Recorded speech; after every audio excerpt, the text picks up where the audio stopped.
What is going on, swoopers? Welcome back to another episode of Swoop Luke. In this episode, we'll be doing 5 things we learned from Thursday night's game against the mighty Geelong Cats. So, let's run that intro, jump straight into it.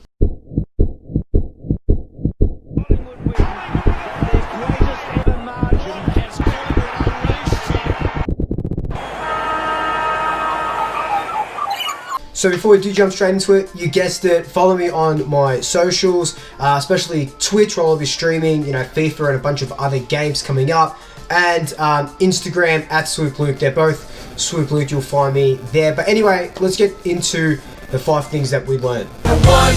So the first thing that we learned is we actually do have a plan B to wet weather football. A couple of episodes of this series ago, I talked about us not having a wet weather plan, and it looks like we did. We dropped Cox before the bounce. We brought in John Noble, someone closer to the ground, someone who can give us that dash off half back, who can use the ball pretty well, which is, what we lacked against the Giants when we played them, and it was, wet weather. So it was good to see that the coaches are actually starting to learn and adapt to the weather. I think, with taking Cox out of the team, we looked more like a team that was more adept to play wet weather football, and by the look of the game, you can tell from the first 5-6 minutes that we actually did adapt better than Geelong did to the conditions. Number 2. Jordan de Goey is an out-and-out forward. That's it. Don't put him into the middle anymore. He just has to stay in the forward line. Experiments are great. They chucked him into the midfield. It just didn't work for me personally, and I'm sure for all Collingwood supporters and probably the coaching staff as well. Jordan kicked 5 goals on Thursday night. If that doesn't say that he's a forward, I don't know what the hell will. Buckley came out and said that he's a frustrated midfielder, but I think he's just a frustrated forward. All about that delivery. He impacts the scoreboard really well. I'd rather him kick 3, 4, 5 goals a game than him get 2 clearances because he's trying to be a midfielder. Like, I get it, you want to expand, you want to be able to play different roles, but maybe pinch it in the middle, but 95% of your time should be spent in the forward line, and he proved that over on Thursday night against the Cats. Number 3. We have a lot of players on our team that just go unnoticed but do their job so well. You'll hear people talking about how Crisp is underrated. You'll hear people talking about how Mayne is underrated or Ruffy. But the guy that I want to talk about today is Chris Mayne. Like, if you're a Collingwood supporter, obviously, which you guys all are, you know that Chris Mayne is so under the radar, a silent assassin. But I just wanted to bring him to the forefront, put him into number 3 of things that we've learned, kind of things that we already know. But I think it just needed a whole sort of section for itself. He laid 9 tackles on the weekend, but I couldn't. If you go up to Joe Blow down the road, you say, "Oh, did you see Chris Mayne's 9 tackles?" He'll be like, "Who are you talking about? Did Chris Mayne even play?" He's that sort of player that doesn't want 35 disposals or doesn't want 6 goals or something like that. But he's in that team. You can see why he's in that team, why he's so important to our team.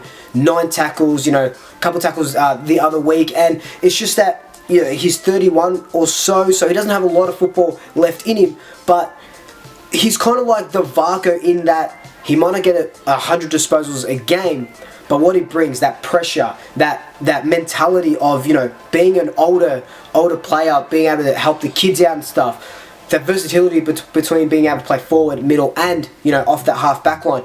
I think Chris Mayne is such an important cog into our midfield and into our team in general. Number 4. Crisp is in all-Australian form, and I think that not only Crisp will be All-Australian, we'll have a bunch of All-Australians, maybe topping our record of 6 in 2011, but more on Jack Crisp.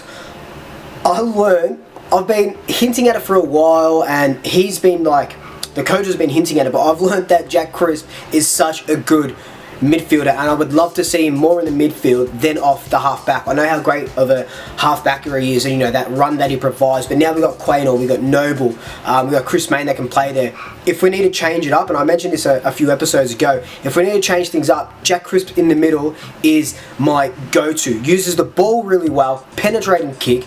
The way he's able to just run off his opponents but back himself to win the ball or to get that tackle or, you know, to make a contest is, you know, second to none in the team. So I do feel like I would love to see him injected into the middle if we need him, and I think it'll be a good test against West Coast.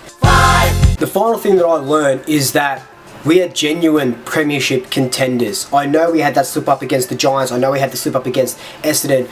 But going to this game, Geelong, I'm pretty sure they only dropped one game and they're the best attacking side of the season. So to keep them to only 27 points is absolutely incredible and something that we've been doing all season. So if our defence can keep up that work, we are in like sin for a Premiership tilt this season. And the best thing about that is we haven't even started versing teams that are lower than us on the ladder. So I'm talking Adelaide, Sydney, Fremantle, you know, and teams like that, the Kangaroos. We've versed like top 8 contenders and finalists from last year in the first 6 or 7 weeks.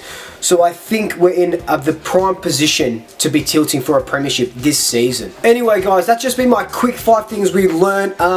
You know, just nitpicking things that we learned because there's not much to learn in a game where everything was just pretty much near perfection. But let me know if you liked it. Let me know if there's anything else that you learned down below in the comments. In the meantime, like, comment, subscribe, tell your family, tell your friends, tell your pets, and until next time, double shackers, swoop you later.